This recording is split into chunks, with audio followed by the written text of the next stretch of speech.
Hi, and welcome back to Cultivating the Learning Google Classroom Beginner. This is a troubleshooting tip.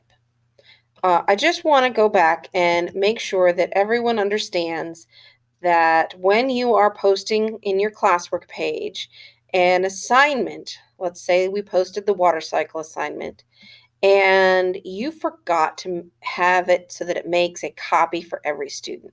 So over to the right-hand side, those three dots allow you to edit the assignment, right?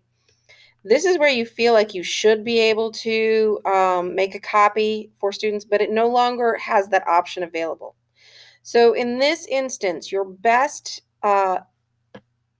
case scenario here is to actually back up out of the assignment and repost the assignment as a new assignment using the reuse post.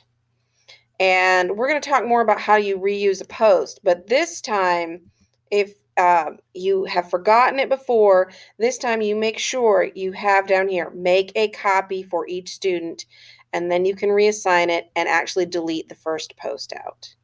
And that, I hope, answers any questions about what happens if I forgot to post it so that it makes a copy for every student.